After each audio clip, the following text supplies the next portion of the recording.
atau di dalam WA group yang ada di yang kita gunakan bersama itu opsional. Jadi nanti kalau Anda minta di forum ini silahkan nanti saya buatkan, karena kalau yang kemarin saya membuat itu kaitannya dengan nanti penilaian proses. Tapi untuk yang ini saya tidak akan melakukan penilaian proses karena ini diskusinya mungkin akan hampir sama dengan yang protein kemarin, sehingga untuk kondisi ini saya tidak akan menilai prosesnya.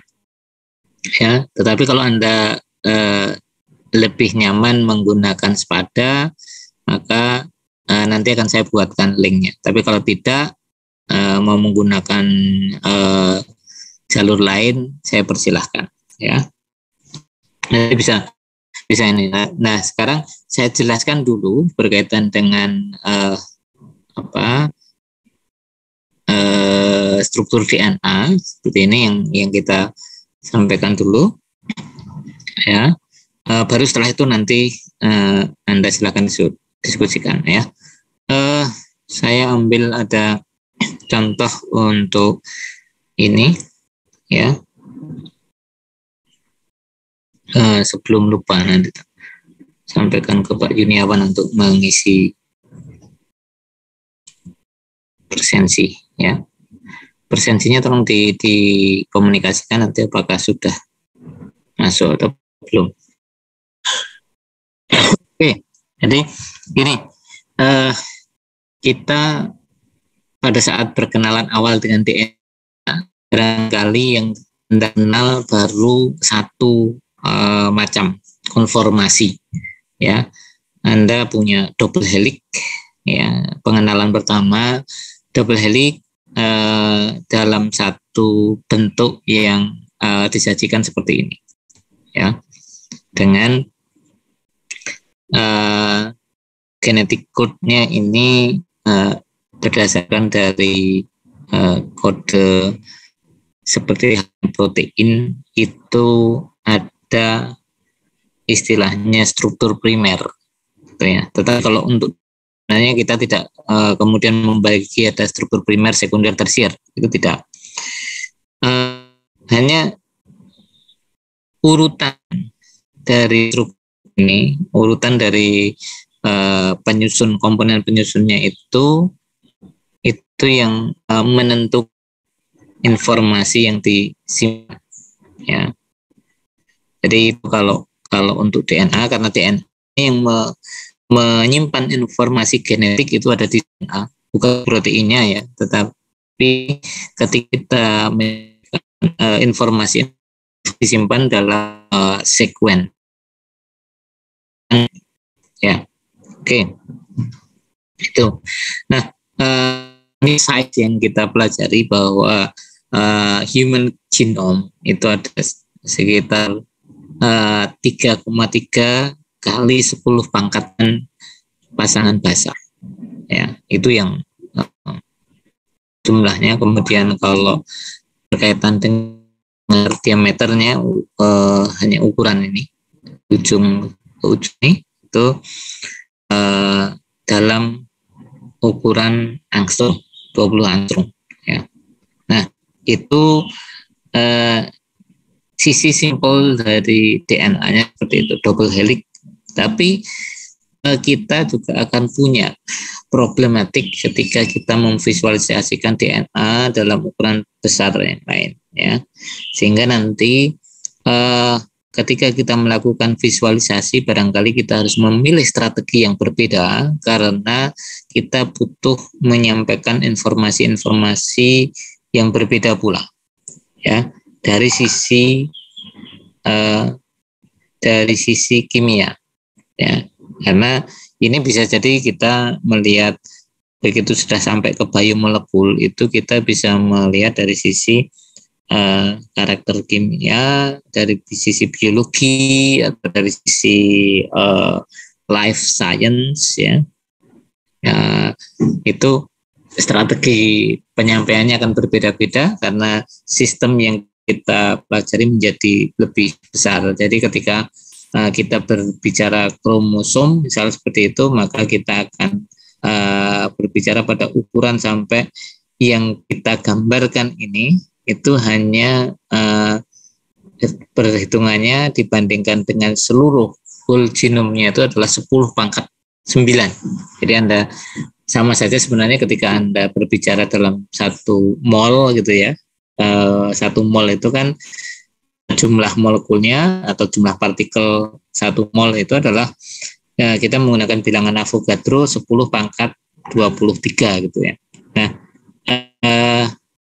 oleh karena itu nanti ketika kita melakukan visualisasi ini kan efeknya ke struktur yang akan lebih besar dalam ukuran yang jauh lebih besar daripada yang kita visualkan, ya. Oke, ya, oke. Ini kalau kita perbandingkan, ya, chemical bond dalam ukuran angstrom, kemudian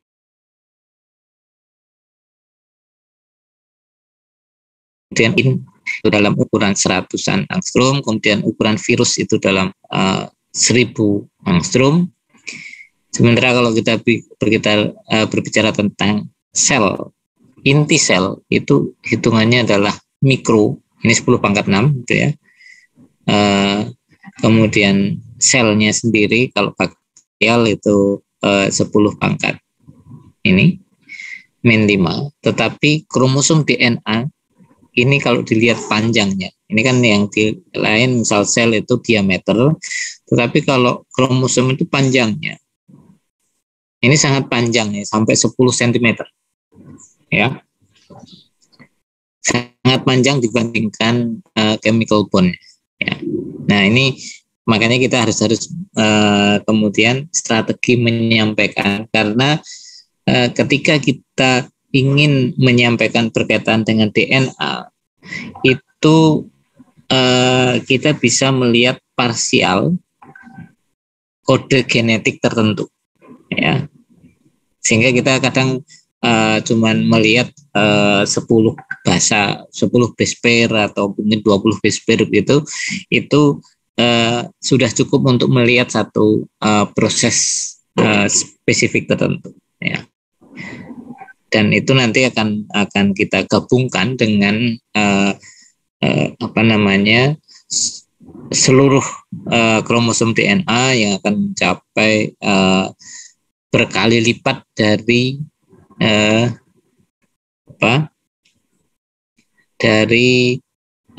bagian yang kita pelajari secara detail yang kita visualkan.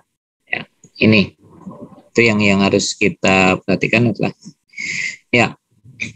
Ini untuk building blocknya, untuk DNA itu ada basa nitrogen, itu yang saya kira ini akan sedikit banyak akan diulang mulai dari kimia dasar 1, kimia dasar, kemudian nanti di biokimia itu ya akan mulai dibicarakan ulang. Hanya kita pada visualisasi ini akan melihat bagaimana memvisualisasikan, karena nanti masing-masing ini akan memberikan kontribusi tersendiri di dalam visualisasinya. Jadi kita di dalam visualisasi ini nanti akan melihat building blocknya. Ini ada basa, kemudian ada gula dan fosfat. Ya, oke. Untuk ketika kita membicarakan kombinasi antara basa dengan gula, kita katakan sebagai nukleosid. Begitu fosfatnya sudah tergabung menjadikan nukleotid, ya. Oke. Nah, dari struktur ini, kalau untuk fosfat ini kan paling simpel ya. Jadi dia tidak akan terlalu banyak berpengaruh pada penggambaran strukturnya. Tetapi kalau kita melihat di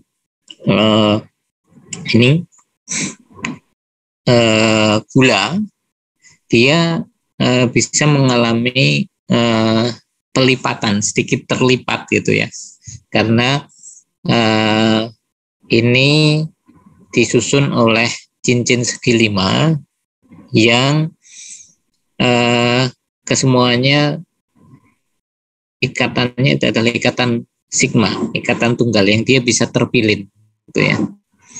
Agak berbeda dengan protein, di mana protein itu hampir semua ikatannya itu ikatan tunggal di dalam entah itu rantai samping ataupun rantai utamanya, sehingga fleksibilitas protein akan sangat tinggi. Tetapi untuk DNA itu fokus yang fleksibel ada di gulanya, ya. Ada yang di bagian gula ini. Kemudian untuk basa itu dia lebih bersifat planar, gitu ya. Oke. Karena baik purin ataupun pyrimidin base, basa purin atau pyrimidin itu dia merupakan senyawa aromatis, dan itu yang nanti bisa kita gambarkan memberikan karakter pada struktur dari DNA, ya, ataupun RNA nanti. Oke, ya. Nah, penyusunannya nanti ada urutan seperti ini. Jadi kalau urutannya ada fosfat pada ujung 5.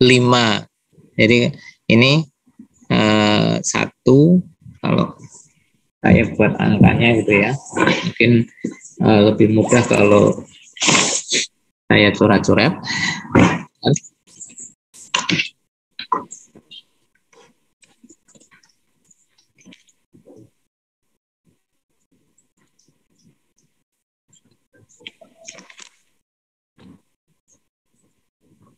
Visualisasi dari 2 dimensi seperti ini, kita melihat penomoran, ya. Jadi ketika kita melihat penomoran untuk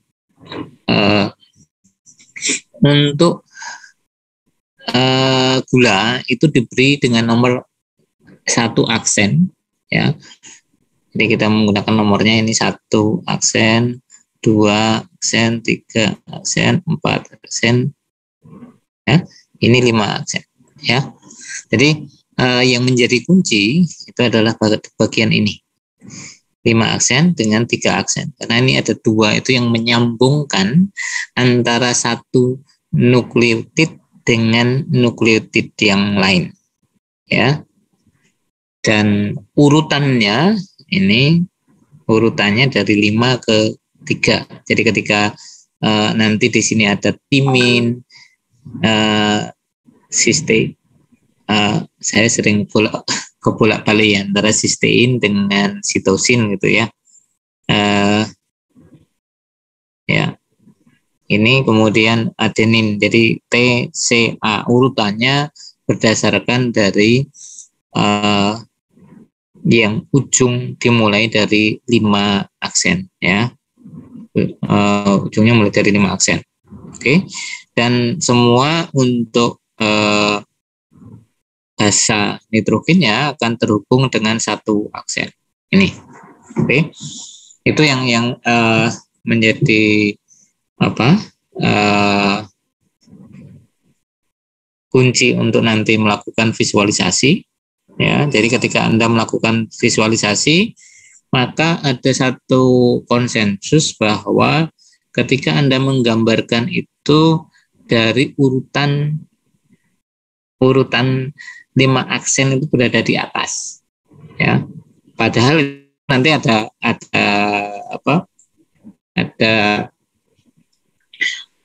bolak-balik gitu ya, karena dia double helix dengan alur yang sebenarnya dari satu sisi 5 aksen ke 3 aksen, di sisi yang lain dari arah yang berlawanan. Nah, cuman nanti ketika kita menyebutkan sekuennya, maka kita harus melakukan atau memilih sekuens yang sesuai dengan urutan yang dimaksud, ya. Jadi urutannya disesuaikan dengan dari atas ke bawah, bukan yang dari bawah ke atas. ya.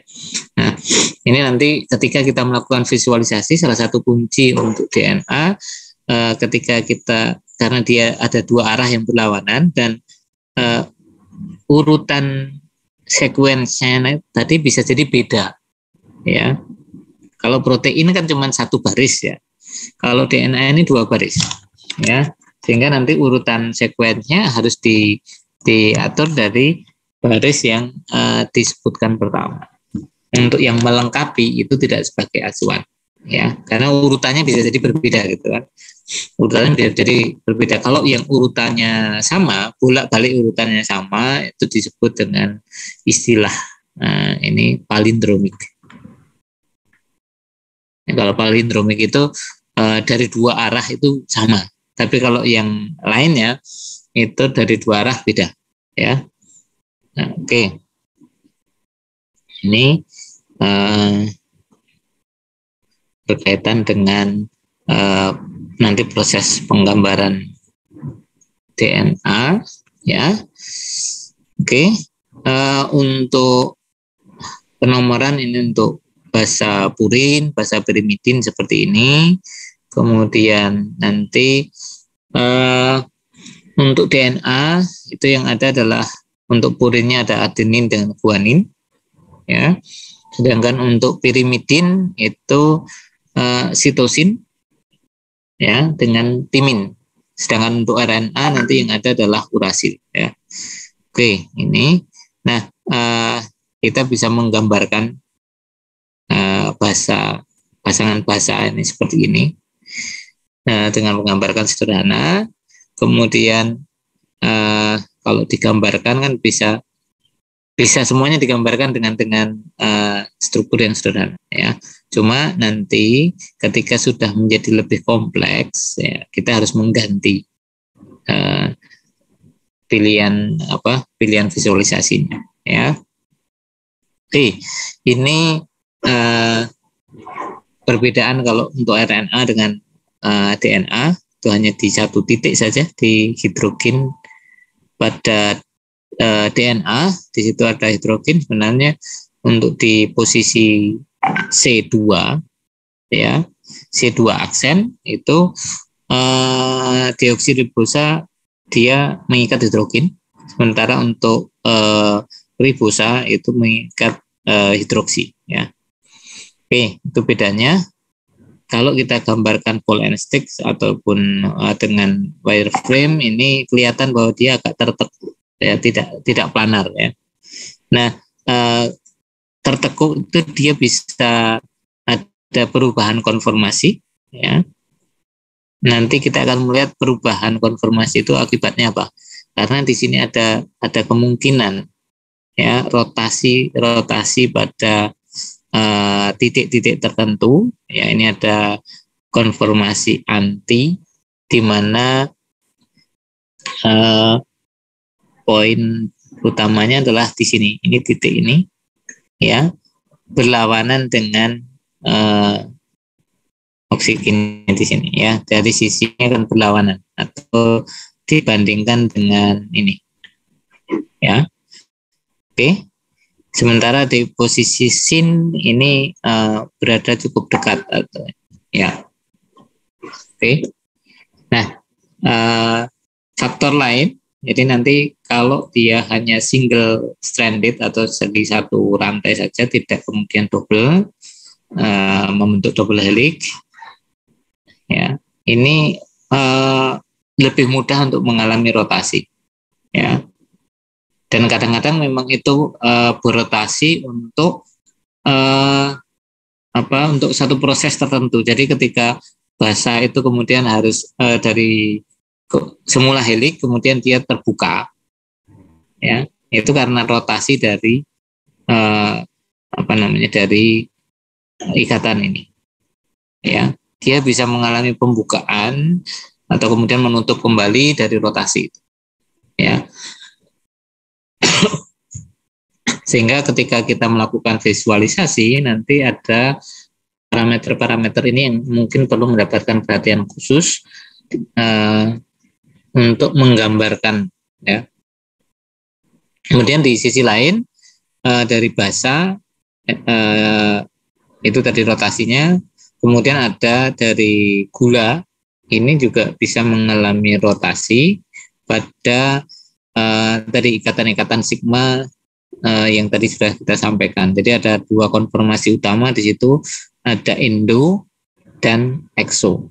Ya, kalau untuk endo ini berkaitan dengan posisi yang dipakai, terutama adalah di atom C nomor 2 dengan atom C nomor 3 terhadap basa. Kalau dia sebidang, jadi kita mengambil posisi sebidang itu mana yang berada pada bidang yang sama dengan basanya. Ya, di situ kita akan mengenal ada 2 endo atau 3 endo, ya, perlipatan itu, dan nanti efek-efeknya akan bisa kita lihat untuk manfaat bagi informasi yang dibawa oleh DNA, karena nanti sequence itu akan menentukan struktur DNA secara utuh, ya, dan bagaimana dia dikenali. Kebetulan kemarin pas saya S3 saya termasuk untuk melihat bagaimana protein itu bisa membaca sequence secara spesifik dari DNA, ya, sehingga nanti proses itu bisa berjalan. Itu yang kita lihat, terutama bagaimana Anda mulai memvisualisasikan parameter-parameter khusus dari protein dan DNA. Dalam hal ini kita kemarin protein sudah kita bahas, sekarang kita lihat dengan menggunakan DNA. Ya, nah ini ya, mulai kita dengan pasangan basa. Ya, ada pasangan-pasangan khusus yang ini kalau kita menggunakan satu model, ya, ini modelnya yang disusun oleh Watson dan Crick, ya. Ini oleh 2 orang ilmuwan dulu melihat ada hubungan khusus, jadi pasangan antara timin dengan adenin, sitosin dengan guanin. Ya, kalau Anda lihat penggambarannya nanti Anda bisa mengenali di situ ada proton donor, ada akseptor proton, ya, sehingga nanti bisa digambarkan. Nanti ada penggambaran yang lain, tapi ini saya gambarkan dulu.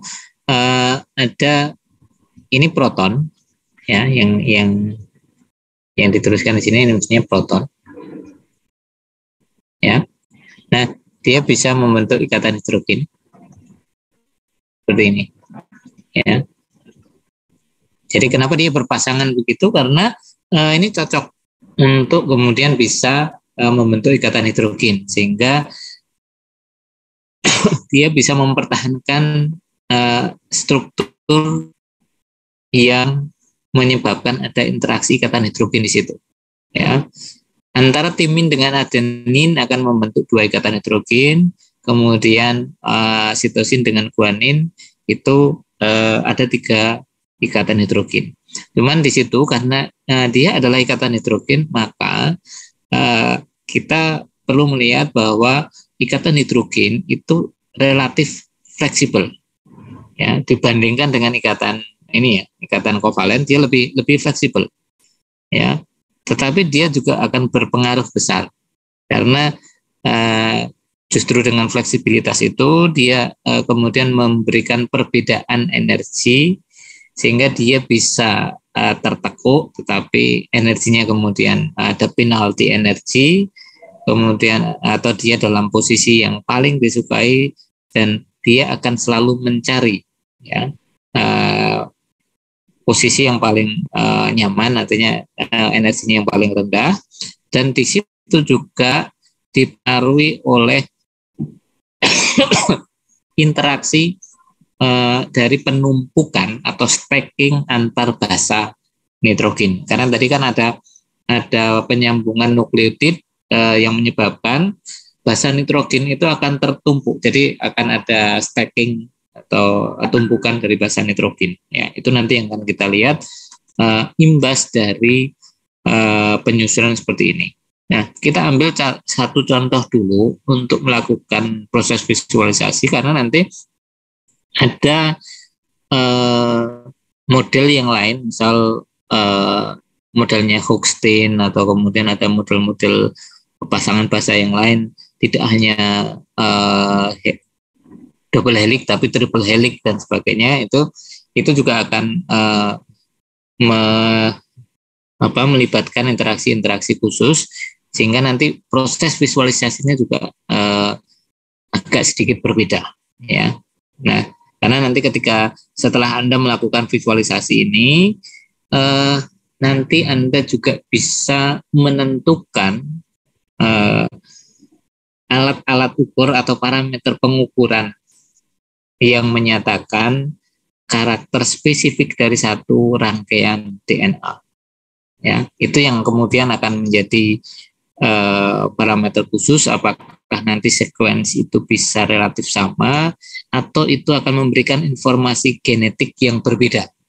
Ya, termasuk ketika kita sudah mulai melakukan visualisasi seperti ini, sebenarnya menjadi jalan untuk melihat perubahan informasi genetik seperti apa yang akan muncul akibat dari perubahan sekuens dari DNA yang kita punyai.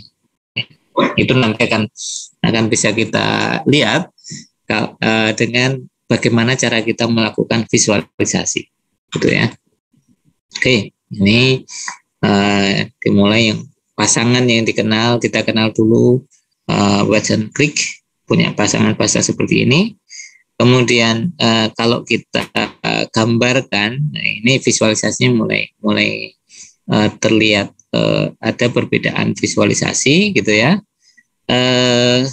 dengan menggunakan space filling atau van der Waals, kemudian dengan wireframe. Ini akan kita lihat, ya. Oke. Kemudian setelah kita menggambarkan dalam posisi seperti ini tadi, ya, oke, ada posisi yang kita gambarkan. Ini ada yang sama, bahwa posisi kita menggambarkan ini untuk posisi dari gula, ya, ribosannya itu semua diposisikan berada di atas. Jadi ketika kita memvisualisasikan ini,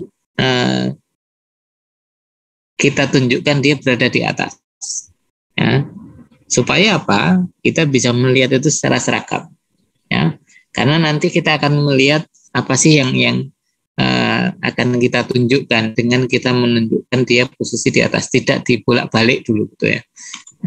Sehingga nanti ketika Anda melihat, memandang struktur lengkapnya, itu tidak menjadi bingung, ya. Jadi kita mulai dari urutan 5 aksen di atas, dan itu nanti akan ditempatkan di kanan atau di kiri, misalnya seperti itu. Karena informasi ini akan memudahkan kita di dalam melakukan interpretasi, ya. Oke, itu kemudian, ya, ini ya, kalau tadi digambarkan di atas, ya, sekarang pada posisi lain ini kebetulan dia menggambarkan di bawah, ya. Tetapi kalau kita mau menggambarkan dalam posisi di atas atau di bawah, ini yang perlu kita ingat bahwa pada posisi yang lebih terbuka. Jadi kalau kita lihat di sini, ya, akibat pada sisi ini, pada sisi dari gula, itu ruang yang tercipta di situ itu menjadi lebih sempit daripada ruang di sisi yang lainnya. Nah, itulah yang kemudian dikenal di situ ada major groove, ya, pada sisi yang berlawanan dengan arah ikatan N ke gula ribosa, ya, itu akan menjadi major groove, ya. Kemudian di sisi yang sebidang dengan gula itu akan menjadi minor groove. Dia lekuannya itu lebih kecil dibandingkan yang di sisi lain. Nah, di situ salah satu pola untuk mengenali DNA itu adalah dengan melihat ini ada untuk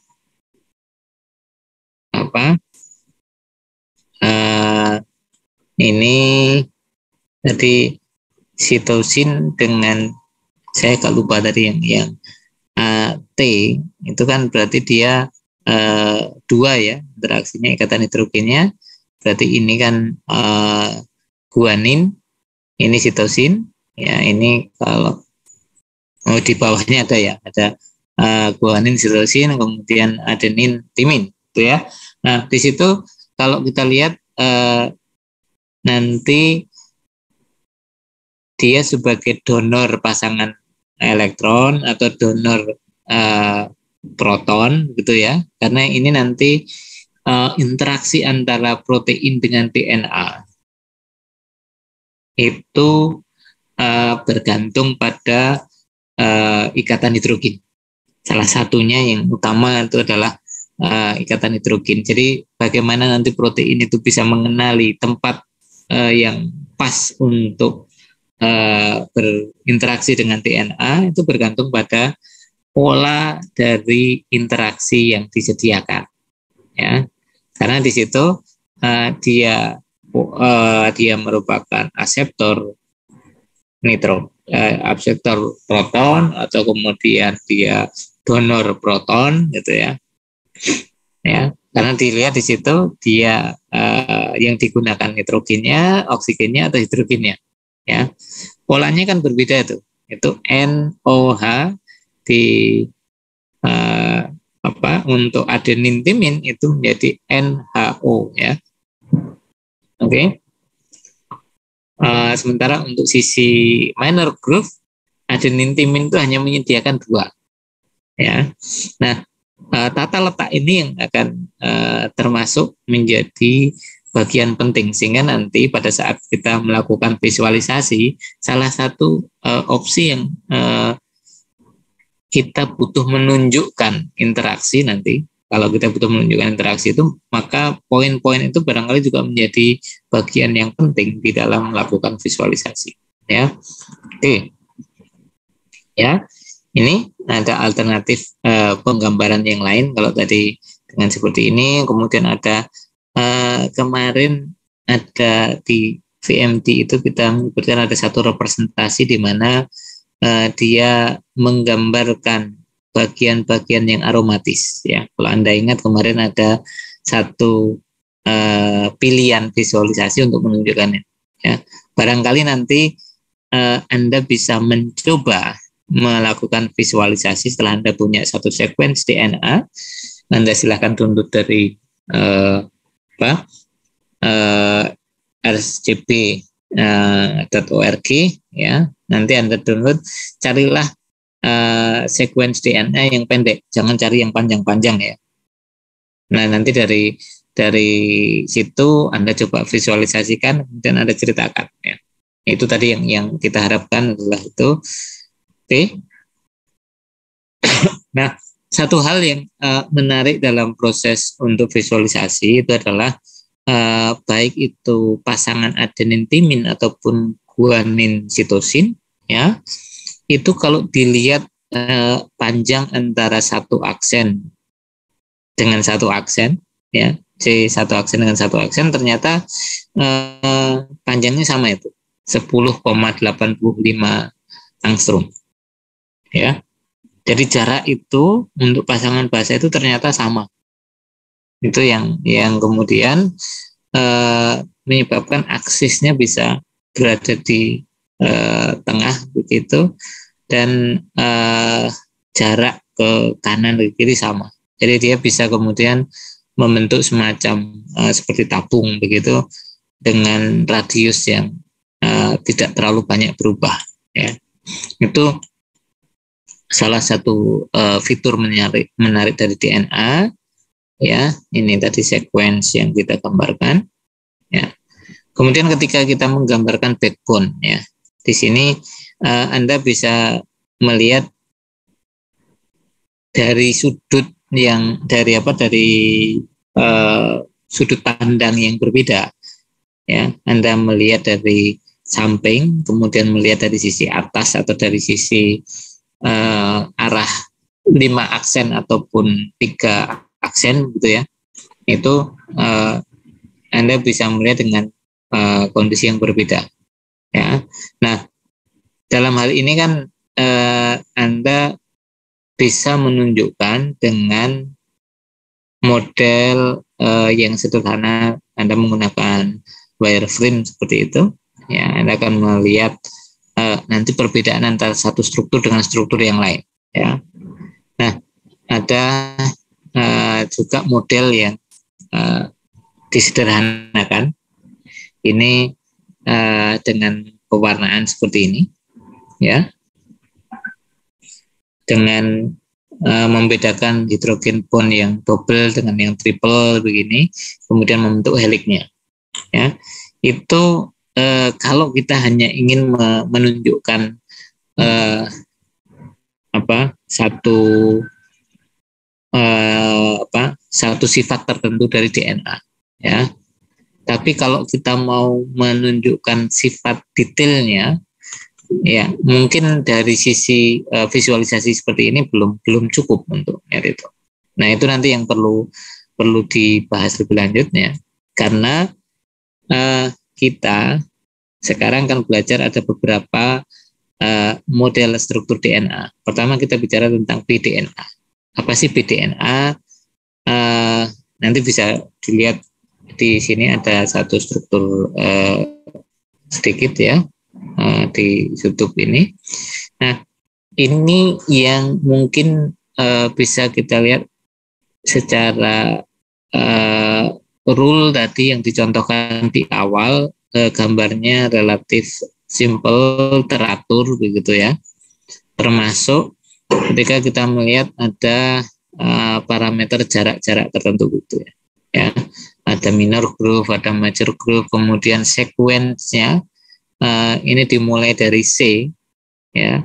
Berarti dimulai dari C, ini yang sebelah kanan, ya. Mulai dari kanan dulu.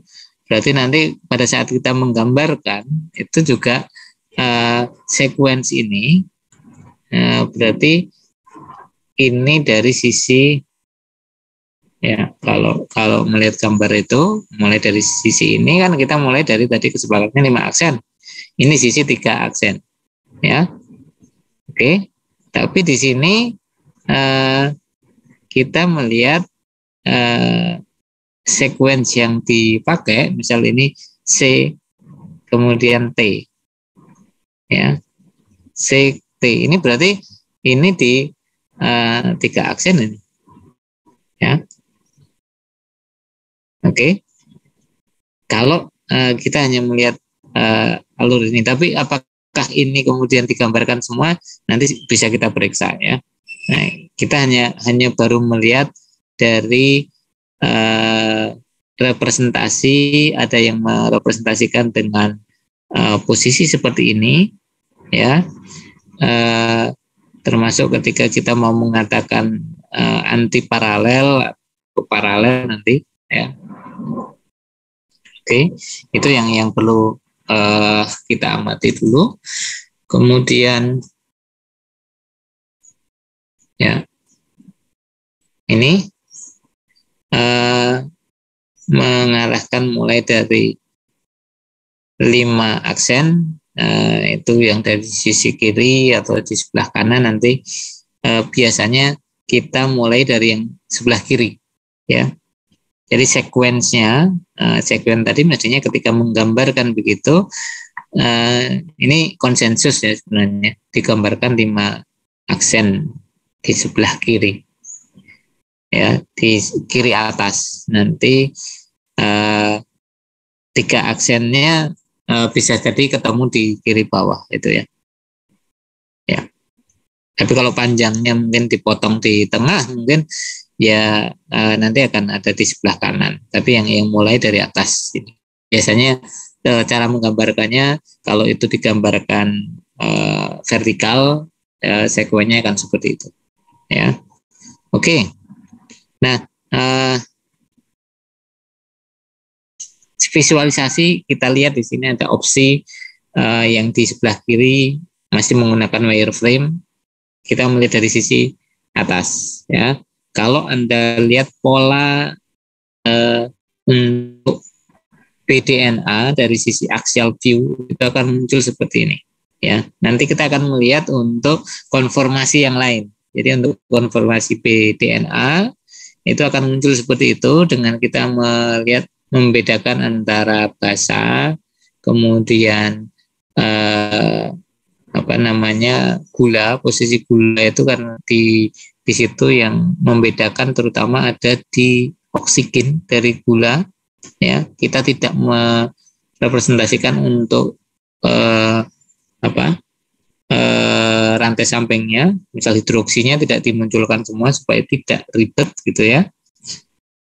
Nah, kemudian di sisi sebelah sama dengan seperti ini, hanya kita gunakan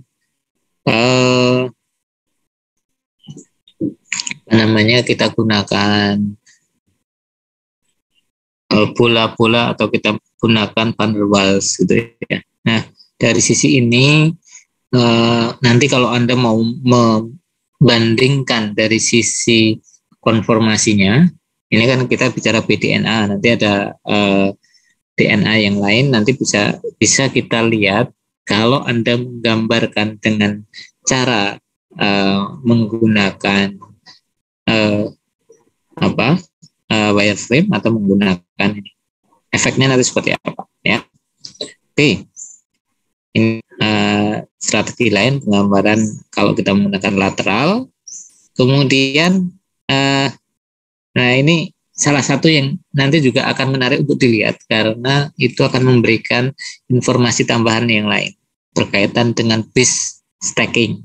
Jadi penataan itu bahwa ternyata bahasanya itu akan dia melingkar, berputar gitu ya. Penataannya akan berputar, ya. Jadi dia menggunakan warna yang sama, misal kuning dengan kuning ini pasangan berada di paling atas. Kita harus menunjukkan urutan teratasnya apa, kemudian di bawahnya apa gitu ya.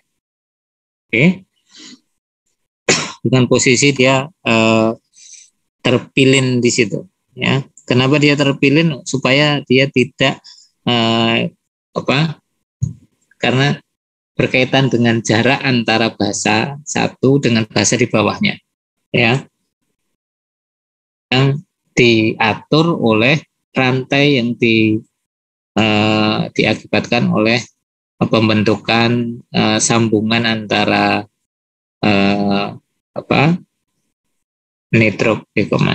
antara gula dengan fosfat. Itu yang akan nanti menentukan jaraknya. Kita lihat ini, ya, jarak antara ini ya, kalau kita lihat di bagian ini.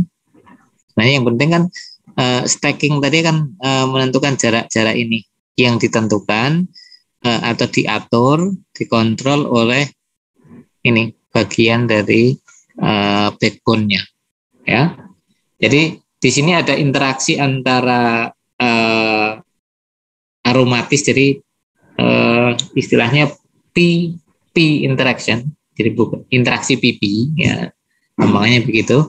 Jaraknya harus dijaga jarak tertentu begitu, ya, karena interaksi antara awan elektron satu dengan elektron yang lain, ya, sehingga dia ada tolak menolak. Akibatnya, ya, kalau kita lihat akibatnya ada pergeseran seperti ini. Jadi dia tidak dalam satu baris seperti halnya Anda melihat tangga, celana tangga itu kemudian di bawahnya persis gitu ya. Ini tidak bisa menjadi di bawahnya persis, ya. Ya, karena ini tadi mekanisme dari base stacking. Jadi ada ikatan ini, dia akan menjaga jaraknya, ya. Oke. Nah, dengan adanya interaksi-interaksi itu, dia akan menentukan atau juga menstabilkan DNA double helix. Jadi ada hidrogen bond tadi yang antara adenin dengan timin, dengan guanin, ya. Kemudian stacking hydrophobic interaction ini tiap base pair, kemudian ada electrostatic forces, ya. Oke. Ini perbandingan itu, kemudian dia di samping faktor-faktor ini kemudian dikendalikan juga jaraknya tadi dikendalikan oleh pelipatan dari gula ini, ya. Oke, itu nanti yang akan mengatur. Nah, efek dari sequence tadi ternyata tidak semua itu kemudian kalau kita urutkan tidak kemudian ideal begini, ya, garis-garis begini, tidak, tetapi bisa jadi antara pasangan basa satu dengan yang lain itu bisa jadi agak tertekuk seperti ini, ya, faktor dari interaksi antar basa tadi, atau kemudian sudut yang terbentuk itu dari ujung ini. Kalau ini tadi kan di sini backbone-nya, di sini backbone. Kalau ini backbone-nya kan ada di samping. Jadi sudut yang terbentuk itu tidak melibatkan backbone-nya secara langsung, gitu, ya. Atau kemudian yang twist itu yang tadi seperti kita lihat ketika stacking-nya dia berputar dari atas tadi, ya. Ini yang kan kemudian bisa jadi pasangan tadi itu tidak kemudian membentuk satu sudut planar, tapi dia agak terpilin seperti halnya propeller itu adalah kipas daun kipas, gitu, ya. Untuk misal di kipas angin itu ada propeller twist itu seperti itu, ya. Nah, faktor ini yang sebenarnya nanti bisa kita tunjukkan kalau kemudian visualisasinya itu kita sederhanakan dengan melihat bidang yang dibentuk oleh aromatis dari basa nitrogen, ya. Kalau kita menggunakan bidang itu, maka sifat-sifat ini bisa ditunjukkan. Nah, ini yang sedikit berbeda dengan visualisasi sebelumnya, bahwa visualisasi dari DNA twist itu berperan penting di dalam menentukan struktur DNA secara keseluruhan, sehingga kadang Anda harus menunjukkan visual seperti halnya di sini, ya, untuk menjelaskan sifat dari satu sequence DNA. Jadi ini visualisasi ini pada bagian ini menjadi satu bagian yang penting, yang berbeda dengan visualisasi yang lain, ya, untuk protein atau untuk struktur senyawa-senyawa sederhana, ya. Oke. Itu yang nanti akan memberikan efek pada struktur secara keseluruhan, ya.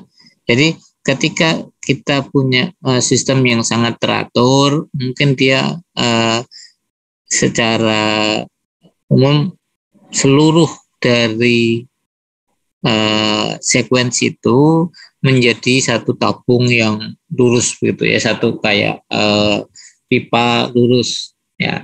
Tetapi kalau kita melihat, mungkin Anda belajar secara sederhana di SMA dulu, barangkali melihat ada kromosom dengan ada yang digambarkan begini, ya.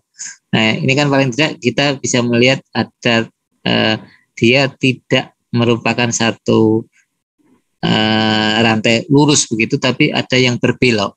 Nah, bagaimana dia bisa berbelok? Itu termasuk dari sequence itu.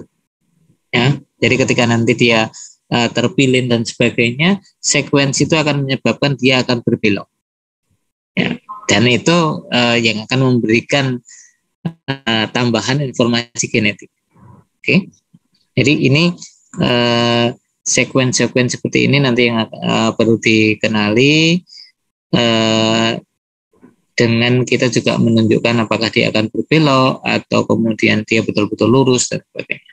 Ya, oke, ini termasuk ini cara menggambarkan propeller twist, misal seperti itu. Dia menggambarkannya bidang yang terbentuk dari bidang aromatis ini, ya. Jadi itu yang kita tunjukkan, sehingga kalau misal kita melakukan pengukuran, ya, ini nanti pada saat saya dulu belajar itu di pemodelan dengan simulasi begitu, kita melihat perubahan sifat itu nanti dengan melihat koordinat dari atom-atom yang ada, yang bisa kita gunakan untuk mewakili bidang yang terbentuk antara ini. Jadi kalau kita mau mengukur nilai dari propeller twistnya ini, misal 10 derajat atau ini kan, yang kita tahu adalah dari koordinat-koordinatnya. Nah, itu tadi yang kemudian dari visualisasi ini kita bisa melihat mana yang akan kita pakai. Misal kalau C6 dengan C4 misal dipakai, ini kan dia tidak akan bisa menentukan bidang, sudut bidang itu kan lebih tepat menghitung misal antara C5 dengan C7 misal, atau C1 gitu ya. Ya, barangkali itu bisa menggambarkan bidang yang terbentuk, gitu ya. Atau kalau di sini itu yang dipakai adalah C6 dengan C1 aksen. C1 aksen dengan C8 itu yang dipakai untuk menentukan propeller twist ini, ya. Ya, itu yang ketika kita membuat parameter itu bergantung pada cara kita memvisualkan mana yang mewakili bidang yang dimaksud, gitu kan, sebenarnya itu, ya. Oke. Ya, ini cara menggambarkan masing-masing tadi mungkin kita ya. Nanti ketika kita menggambarkan apa bedanya antara kenapa DNA itu bisa double helix, ya, tetapi untuk RNA tidak bisa. Ya, ini bisa dijawab kalau Anda kemudian menunjukkan ini. Ya, begitu dia masih ada hidroksi bukan hidrogen, maka ada interaksi antar atom-atom di sini pada backbone itu yang menyebabkan ini tidak dua struktur tadi tidak bisa berpasangan, gitu ya. Dua rantai itu tidak bisa berpasangan, ya. Karena dia akan melebihi batasan-batasan dari pembentukan tadi parameter twist atau parameter ini tadi ya, parameter yang parameter yang kita bahas sebelumnya, ya. Ini maaf, kepencet jadi agak susah.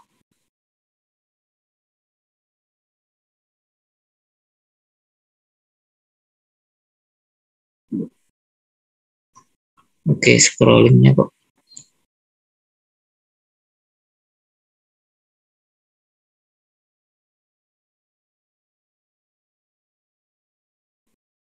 Ya, ini tadi ya. Jadi karena ada clash ini menyebabkan dia tidak mungkin untuk membentuk pasangan karena batasan-batasan ini tadi, tilt twist ini tidak memungkinkan untuk membentuk ikatan hidrogen yang cukup kuat, ya. Jadi faktor ini yang kemudian RNA menyebabkan RNA tidak bisa membentuk helix, gitu ya. Oke, gitu. Kemudian, nah ini kita kenalan dulu dengan struktur untuk aDNA. Satu struktur yang sedikit berbeda. Nah, yang menarik di sini sebenarnya adalah aDNA dengan bDNA terkait dengan masalah hidrasi juga. Ya, jadi kalau hidrasinya cukup, itu dia akan berada dalam konformasi B DNA. Tapi kalau kita mengalami dehidrasi, artinya konsentrasi air itu lebih sedikit pada konformasi A. Ya, nah dalam posisi ini Anda bisa melihat bahwa konformasi A ini apakah dia lebih memungkinkan untuk dibaca oleh protein atau tidak? Karena tadi untuk melihat pola di major groove ataupun di minor groove yang nanti akan dibaca sekuennya oleh protein, itu bisa enggak. Kalau dia tidak bisa dibaca, ya itu menjadi salah satu indikator bahwa sebenarnya kalau dalam posisi dehidrasi, maka pertumbuhan seluler itu akan terhambat. Ya, ini menjadi satu pengetahuan yang sederhana. Misal biasanya orang akan cenderung gemuk itu kalau dia hidrasinya cukup, karena dia perkembangan selnya itu bisa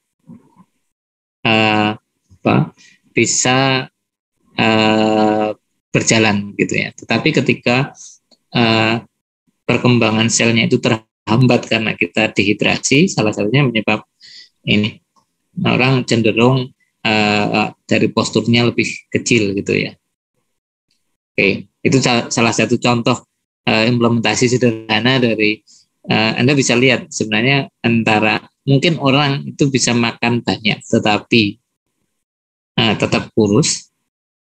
Tetapi coba Anda amati Anda ketika gemuk minumnya lebih banyak daripada yang di luar ketika dia harus berkeringat dan sebagainya. Oke, itu ada kaitannya dengan replikasi DNA. Ya, ketika selnya bisa tumbuh atau tidak itu bergantung pada informasi ini, karena nanti juga dengan pembentukan proteinnya, kalau lebih banyak pada posisi A, maka pembentukan proteinnya juga tidak akan berjalan, gitu. Ya, itu salah satu konsekuensi dari struktur ini. Jadi kalau Anda lihat nanti penggambaran struktur atau konformasi bDNA dengan aDNA ini Anda bisa kenali untuk aDNA lebih melebar gitu ya. Ini penggambarannya longitudinal view, jadi dia di bagian tengahnya lebih lebar lubangnya, diameter lubangnya lebih besar. Kalau yang bDNA lebih tertutup, sementara untuk major groove dengan minor groove-nya ini menjadi kelihatan berbeda. Ya. Oke. Ini untuk aDNA dengan bDNA. Nanti parameter-parameternya juga yang berpengaruh adalah ini dari sugar puckering, tekuan dari ini ada di posisi endo dengan exo tadi. Kalau yang DNA lebih pada satu endo saja, ya. Kemudian dari sisi minor groove-nya ini lebih shallow, itu lebih lebar, lebih landai begitu ya untuk major groove-nya. Untuk major groove-nya ini aDNA itu lebih dalam ya. Oke.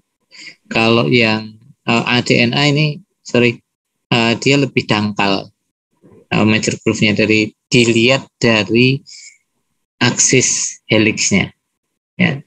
Jadi dari aksis helix-nya, dari titik tengah helix itu nanti akan kelihatan posisinya seperti ini. Ya, oke, itu kalau dilihat gambarannya, sehingga nanti dari posisi pasangan basa itu akan bisa menentukan dia arahnya nanti kemana.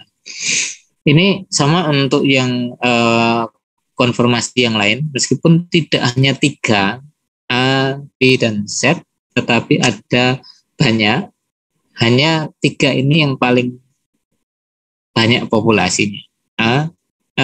B yang paling banyak, kemudian A, kemudian Z. Ya, ini posisinya seperti itu. Nah, kalau kemudian kita bandingkan di sini untuk A dan B DNA, ini posisi urutan, ya. Jadi kalau di sisi urutannya dia relatif untuk A dan B sama. Cuman yang DNA itu ada bidang yang terbalik. Ya, ini Anda melihat visualisasinya titik mana yang terbalik gitu ya. Jadi kalau ini ada ini B, tetapi di tengahnya ada konfirmasi Z. Ya. Kalau Anda mau menentukan itu kan Anda harus bisa memvisualisasikan posisi terbaliknya, ya. Jadi posisi terbalik dari bidang yang dibentuk oleh pasangan basa itu kan Anda harus bisa mengidentifikasi terbaliknya kalau Anda ingin melakukan visualisasi. Nah, kalau Anda menggambarkan dengan wireframe, itu apakah mudah untuk mengidentifikasi atau tidak, gitu kan? Jadi Anda mau menyatakan itu BDNA, itu ADNA, caranya gimana? Ya, ini salah satu clue untuk kemudian memilih visualisasi. Ya, Anda ingin menyatakan set DNA, sekuensi sini konfirmasinya set. Berarti Anda harus menunjukkan dengan cara seperti apa. Kalau ini kan dengan representasi yang tidak secara langsung mengambil dari struktur, ya.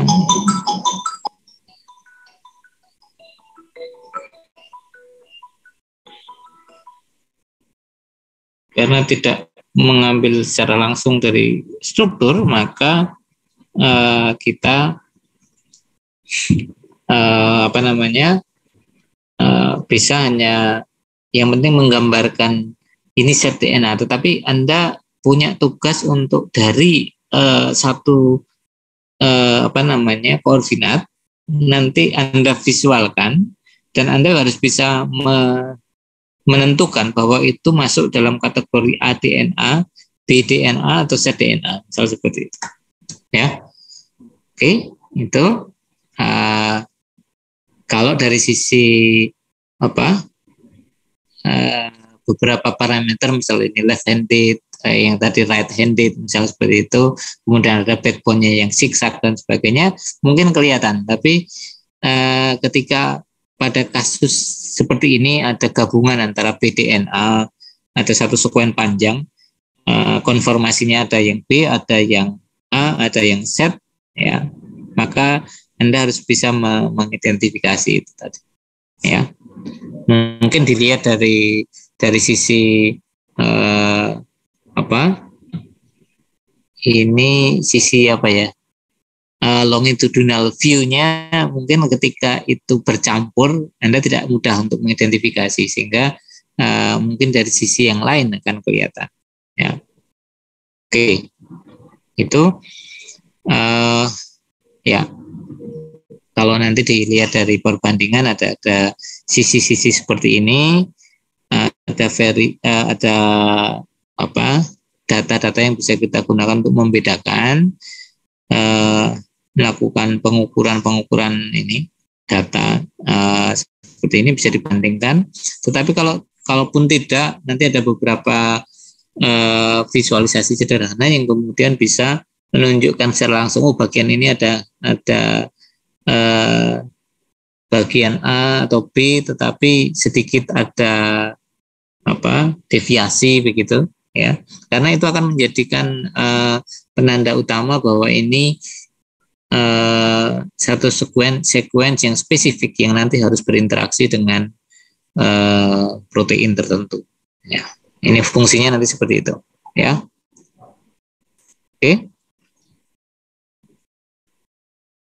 Oke, ini contoh kondisi relevansi dari secondary structure dari DNA berarti ya. Jadi ada model struktur ini secara umum tadi dikatakan bahwa majority chromosomal bDNA ya, tapi ada beberapa bagian pada posisi A atau set like structure ya. Oke, itu seperti itu. Ya.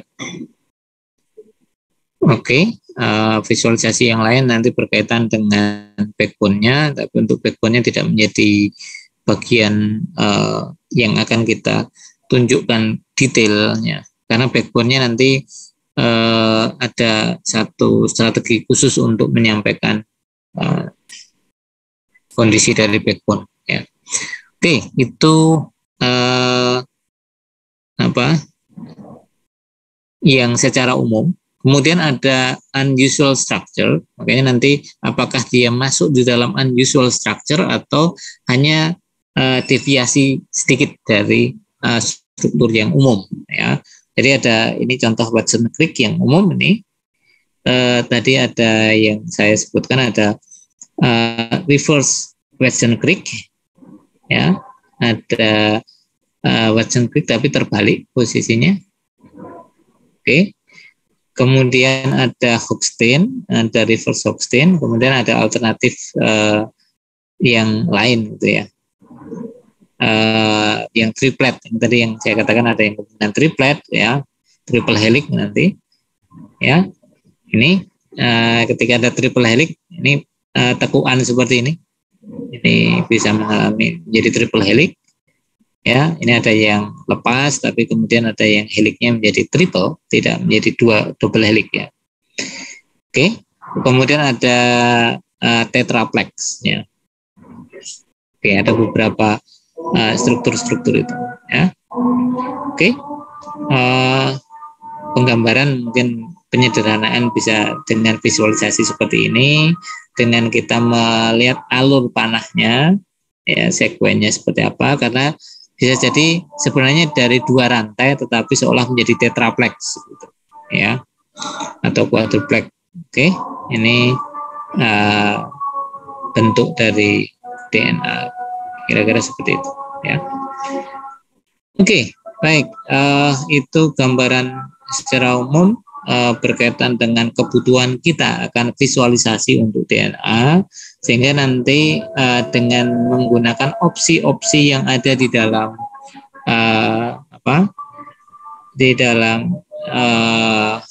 aplikasi VMD, Anda bisa mencoba untuk menggambarkan itu, kemudian kita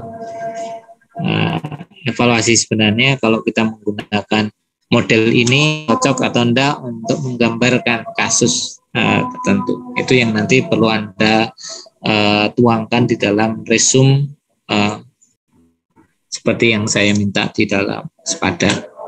Oke, demikian untuk penjelasan saya untuk proses Anda menyusun resume.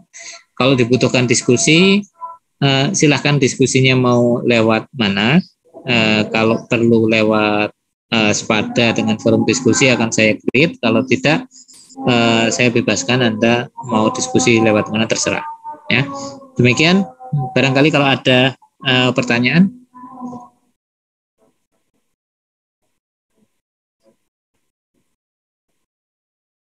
Silakan kalau ada pertanyaan.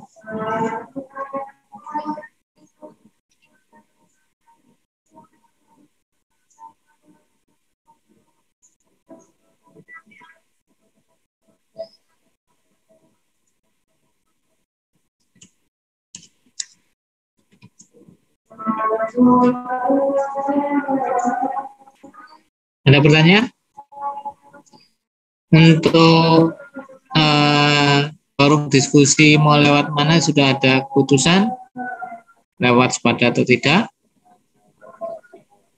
Atau mau lewat mana, terserah. Terus untuk pertemuan nanti saya tolong dikabari untuk pertemuan tambahan. Karena ternyata kita harus ada satu pertemuan tambahan. Kalau bisa minggu ini, ya, mohon nanti ada waktu. Saya lebih cenderung di sore hari kecuali hari Selasa ya. Selasa sama Jumat saya tidak bisa karena sudah ada kelas ya. Di lain itu kita usahakan ya. Oke. Ada pertanyaan? Ya. Oke, ya. Berarti saya create untuk forum diskusi sampai sehari ini aja ya. Atau saya sampai minggu depan juga nggak apa-apa sih. Gimana? Oke, ya. Waktunya agak luang itu ya. Ya, oke. Saya buatkan untuk forum diskusinya. Oke, tadi. Ya.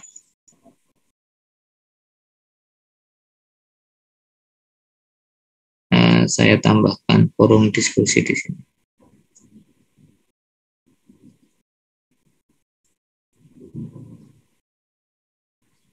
Oke.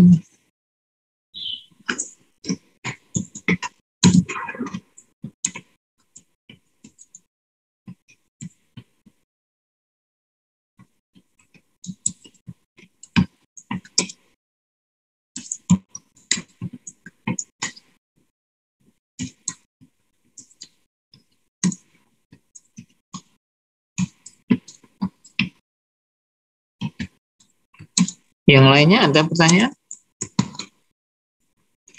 Ini saya buat sampai tanggal 4 ya, forum diskusinya. End date-nya tanggal 4 Juli.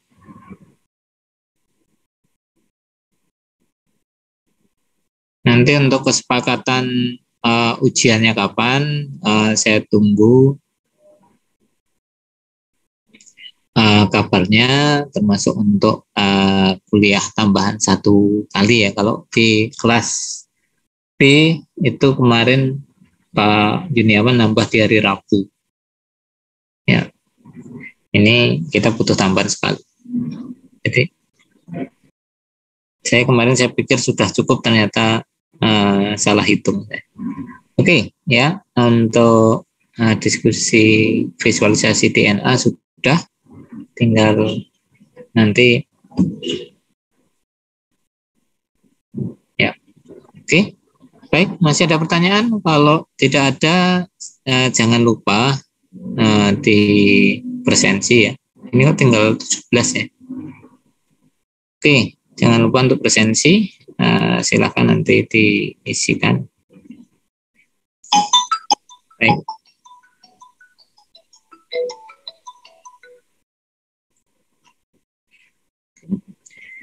Baik, kalau tidak ada, kita cukupkan sekian. Silakan lanjutkan dengan.